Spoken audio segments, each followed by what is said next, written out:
नाज़रीन आदाब, अली वारसी एक मरतबा फिर नया दौर के प्लेटफॉर्म से आपके सामने हाजिर है और आज हमारे पास जो 3 बहुत बड़ी खबरें हैं, इनमें सबसे पहले जिसका हम जिक्र करने जा रहे हैं वो है इमरान खान साहब की, जो उन्होंने एक बार फिर अपील की है जनरल आसिफ मुनीर से कि वो उनसे बातचीत करना चाहते हैं।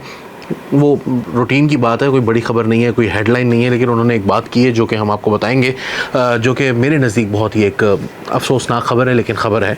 दूसरी बात जो है वो हम आपसे करेंगे कि तहरीक लब्बैक पाकिस्तान का एक धरना इस वक्त जो है वो पाकिस्तान में जारी है, जिसके बारे में बहुत कम लोगों को इल्म है, क्योंकि टीवी के ऊपर उसकी कोई रिपोर्टिंग नहीं है और सोशल मीडिया पर भी उनकी जो एक्टिविटीज़ हैं उसके ऊपर उनकी अपनी तो एक्टिविटीज़ बड़ी तेज़ी से जारी रहती हैं, लेकिन आम लोग जो हैं उनके तक वहाँ तक पहुँच नहीं पा रही, जो उनके उस सर्कल से बाहर हैं, जो उनका अपना सोशल मीडिया का सर्कल है। तो उसके बारे में भी आपको कुछ इतला देंगे कि क्या सूरत हाल है, कहाँ ये है और इनके क्या मुतालबात हैं और हुकूमत के साथ इनकी क्या बातचीत चल रही है। जबकि तीसरी खबर भी जो है वो बहुत इंपॉर्टेंट खबर है। क्या रिपोर्ट है कि सुप्रीम कोर्ट ऑफ पाकिस्तान में जस्टिस काजी फ़ाइज़ ईसा जो हैं वो अब जस्टिस उमर अता बंदयाल के ऊपर सबकत ले जा चुके हैं, और इसके हवाले से हमारे पास क्या रिपोर्ट है वो हम आपको बताएंगे। तो सबसे पहले चलते हैं इमरान खान साहब की अपील की जानिब, और वो अपील जो है वो एक बड़ी ही रूटीन की सी अपील बनती जा रही है, क्योंकि वो बात उनसे कोई कर नहीं रहा और वो कह रहे हैं कि मेरे से बात करें। बीबीसी उनसे पूछ चुका है कि भाई आप ऑफ़र क्या कर रहे हैं, आपसे बात करके मतलब दूसरों को मिलेगा क्या, तो वो उनके पास कोई जवाब नहीं है obviously, because he doesn't have anything. उनकी पार्टी जो है वो बिल्कुल टूट फूट का शिकार है, उनको इलेक्शन मिला नहीं है, सुप्रीम कोर्ट अब उनके जो अपने फैसलों पर अमल दरामद करने में नाकाम है, हुकूमत जो है वो अपनी मुद्दत पूरी करने जा रही है, उसके टोटल अब 2 महीने रह गए हैं। आज 15 तारीख़ है, 13 या 14 अगस्त जो है वो असेंबली की वैसे भी लास्ट डेट है, तो 2 महीने अगर अब जो है वो अब से 15 दिन के बाद अगर टूटती है जो असेंबली है, यानी अब से तकरीबन 22-23 दिन के बाद अगर आज से असेंबली टूटती है, तो ऑटोमेटिकली जो डेट बनती थी इलेक्शन की वो तकरीबन 8 अक्टूबर बनती थी, वो 8 अक्टूबर तक ऑलरेडी एक्सटेंड होने की जो है वो अब पोजीशन आ चुकी है।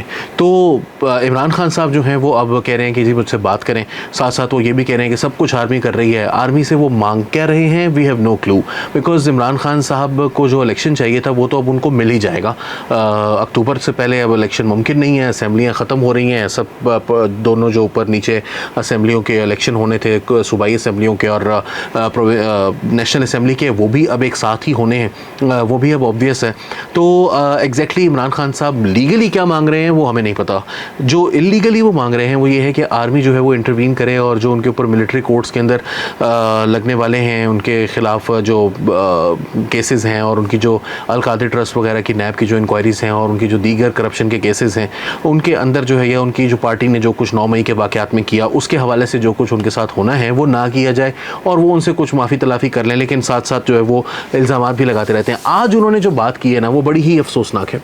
पहले इमरान खान साहब ये कहते थे कि ये लोग तो हमारे हैं ही नहीं, मुझे नहीं पता बाहर क्या हो रहा था, जब उन्होंने सबसे पहले सुप्रीम कोर्ट के अंदर जब वो आए थे 11 मई को गालिबन। उसके बाद उन्होंने अगले दिन ये कहा कि मैं जो कुछ भी हो रहा है वो अब यही होगा जब लोग सड़कों पर निकलेंगे। तो फिर इत्तलात के मुताबिक 14 मई को उन्होंने पार्टी को ये कहा कि बेफिक्र रहें, आपने कोई परेशानी की बात नहीं है, आपने जो है वो कहीं पर डिफेंसिव नहीं होना, आपने इन लोगों के ऊपर कोई जो कुछ हुआ है 9 मई को इसके ऊपर आपने कोई मजम्मत नहीं करनी, इसके हवाले से आपने कोई ये कहीं पर भी क्लेम नहीं करना कि हमसे कुछ गलती हो गई है। अब उन्होंने ये फिर उसके बाद उन्होंने ये भी मौक़िफ़ इख्तियार किया था कि ये लोग हमारे हैं ही नहीं। फिर उन्होंने ये कहा था कि ये हमारे मौक़िफ़ हमारे लोग यही करेंगे, अब अगर आप मुझे गिरफ़्तार करेंगे तो वो GH के ऊपर हमला ना करें तो क्या करेंगे, उनके अपने अल्फाज हैं। अब उसके बाद उन्होंने ये भी कहा था अभी कुछ दिनों पहले कि ये फ़ौज की ही तरफ से की गई साजिश है, लेकिन अब उन्होंने ये कहा है कि ये जो कोई भी लोग हैं इनके लिए हमारे साथ मिलकर काम करें, हम आपके साथ मिलकर काम करने के लिए तैयार हैं, हम खुद इनकी गिरफ्तारियां देंगे। और जिस तरीके से उन्होंने वर्कर्स को अंडर द बस थ्रो किया है, I think it's really unfortunate and unbecoming of a leader. एक शख्स जो अपने आप को लीडर हो कहलाता हो, उस लीडर होने का दावेदार हो आवाम का, अगर वो ये कहे कि वो लोग जिन्होंने मेरे लिए ये सब कुछ किया था, मेरे ऑर्डर्स पर ये किया था, वो सब लोग जो हैं वो ज़िम्मेदार हैं और मुझे छोड़ दें, उनको पकड़ लें, मैं ख़ुद पकड़वाऊँगा, यानी मैं उन वर्कर्स के ख़िलाफ़ वादा माफ़ गवाह बनने के लिए तैयार हूँ।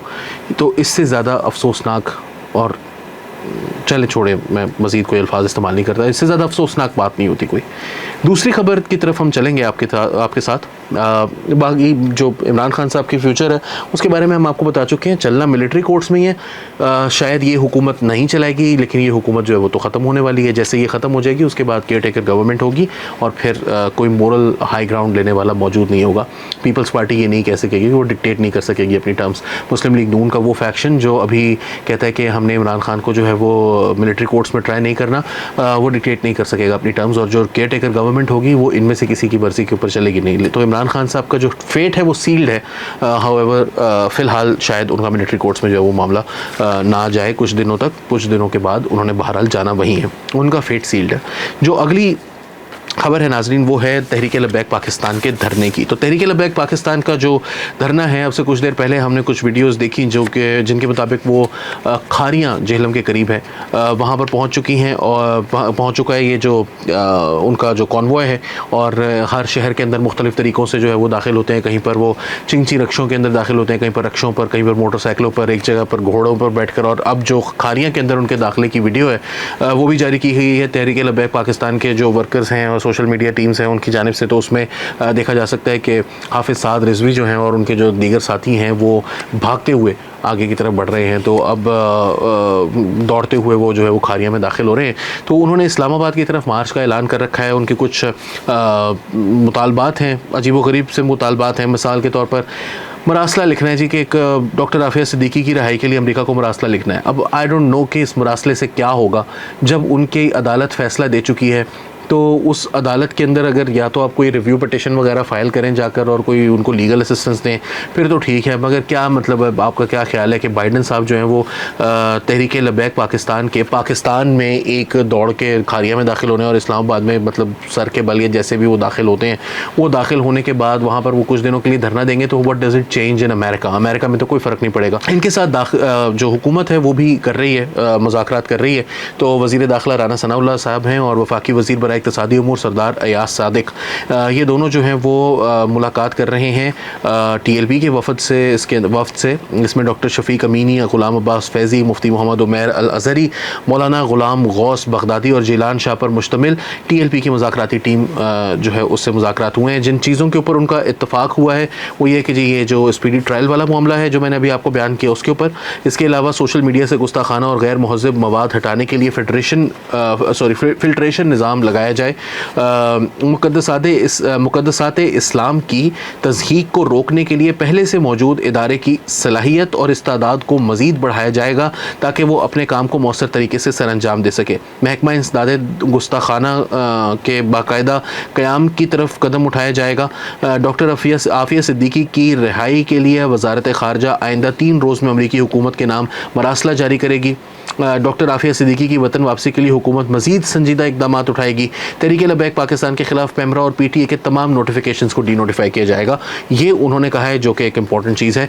295C के मुल्ज़िमान पर 780A के का इतलाक़ भी किया जाएगा। ख्याल रहे कि हुकूमत और TLP के माबैन पेट्रोल की कीमतों में कमी लाने और दीगर मुतालबात पर मुज़ाकरात जारी हैं। तो उसके लिए जो है वो मैं समझता हूँ कि लेकिन जो इसमें जो इनके मुतालबात हैं जिन पर इत्तफ़ाक़ कर लिया बाय द वे हुकूमत ने, उनमें सबसे इम्पॉर्टेंट जो बात है वो ये है कि पेमरा और PTA के तमाम नोटिफिकेशंस को डी नोटिफाई किया जाएगा। इसका मतलब है कि तहरीक लब्बैक पाकिस्तान को एक मरतबा फिर जो है वो हुकूमत वापस लाने के लिए तैयारी पकड़ रही है। और शायद इमरान खान साहब जो कि एक मजहबी वोट बैंक भी बड़ी हद तक कैप्चर कर चुके हैं पिछले कुछ अरसे में, उसको शायद डेंट डालने के लिए, जिस तरह 2017 में तहरीक लब्बैक पाकिस्तान को लॉन्च करने के वक्त मुस्लिम लीग नून के वोट बैंक को डेंट करना मकसूद था, उसी तरह से एक मरतबा फिर गालिबन इस दफ़ा इमरान खान के वोट बैंक को मकसूद है डेंट करना।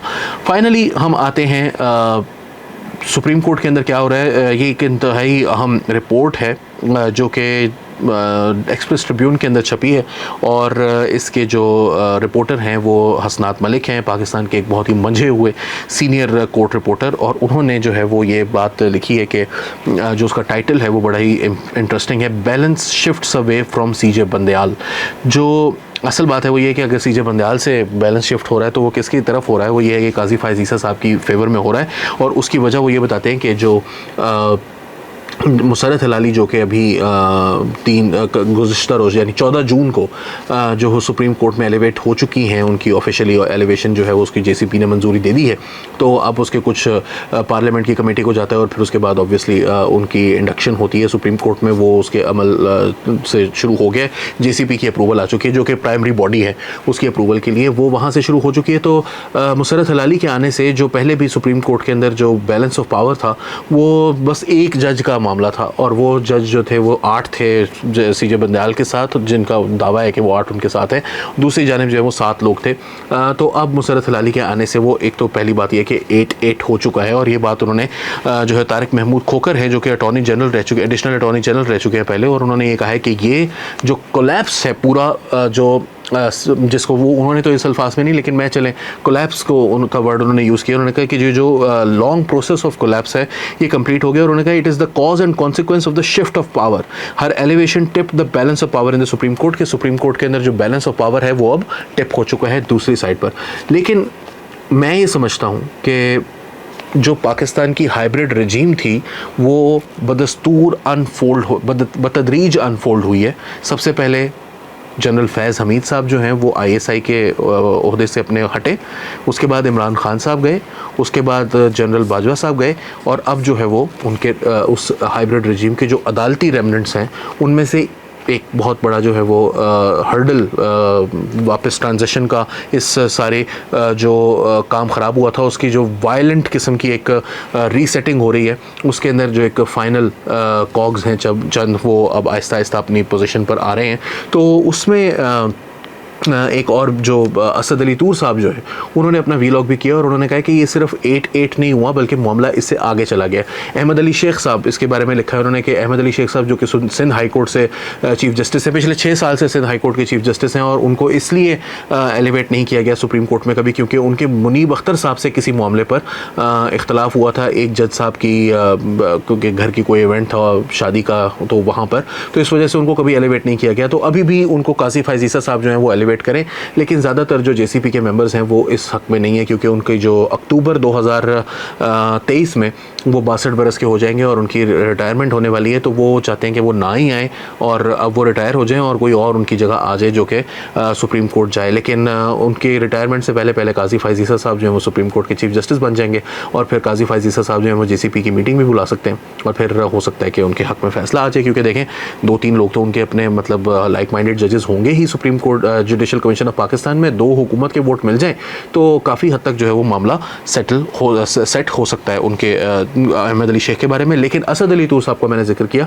उनकी जो रिपोर्ट है वो ये कहती है कि जो काजी फायजीसा जस्टिस बंदयाल हैं उनके जो 2 मेंबर्स हैं उनकी 8 मेंबर के ग्रुप में, अब ये मतलब कोई ग्रुप इस तरह से डिफाइन नहीं होते लेकिन जो एक समझा जाता है कि उनका ग्रुप है, उसके अंदर 2 अफराद हैं, एम अली मजहर साहब और दूसरे हैं सैयद हसन अजहर रिजवी साहब। उनका ये कहना है कि सैयद हसन अजहर रिजवी जो हैं वो मुख्तलिफ केसेस के अंदर बिल्कुल खामोशी से बैठे रहते हैं और अब वो जो है वो काजी जस्टिस उमर अता बंदयाल के हक़ में कोई उन्होंने ऐसी बात नहीं की अभी तक, जबकि जस्टिस एम अली मजहर जो हैं वो पहले जस्टिस बंदयाल का साथ देते रहे हैं मुख्तलिफ मौके पर। लेकिन जो हालिया अभी एक्ट पास हुआ था पार्लियामेंट से, जिसको अदालत ने उठा रखा है और स्टे कर दिया उसको, कि जिसके मुताबिक जो चीफ जस्टिस की मुख्तलिफ पावर्स हैं उसमें उनमें जो बेंच बनाने की ताकत है, सू मोटो लेने की ताकत है, वो 3 मेंबर्स के ऊपर उन्होंने, यानी ये जो चीफ जस्टिस के अलावा जो 2 सीनियर तरीन जजेस हैं उनके हवाले से किया। तो उसमें एम अली मजहर साहब जो हैं उनकी जो लाइन ऑफ क्वेश्चनिंग थी उससे हुकूमत बड़ी खुश थी, यानी कि चीफ जस्टिस बंदयाल और उनका धड़ा जो है वो इतना ज़्यादा उससे इत्तफाक नहीं करता। तो उनकी जो पोजीशंस हैं वो भी शिफ्ट हो रही हैं और ज़ाहिर है कि चीफ जस्टिस उमर अता बंदयाल जो हैं वो अब he is on his way out. वो 17 सितंबर को रिटायर हो रहे हैं। आज से देखा जाए तो 3 महीने और 2 दिन या 1 दिन उनका जो है वो बाकी रह गया है। तो जैसे उमर अता बंदयाल साहब की जगह जो नए आने वाले चीफ जस्टिस हैं काजी फायजीसा साहब, उनकी फेवर में अब बैलेंस जो है वो टिप होता जा रहा है पावर का। तो ये थी हमारी आज की खबरें और कल एक मरतबा फिर आपसे मुलाकात होगी। अली वारसी को नया दौर के प्लेटफॉर्म से इजाज़त दीजिए। आदाब।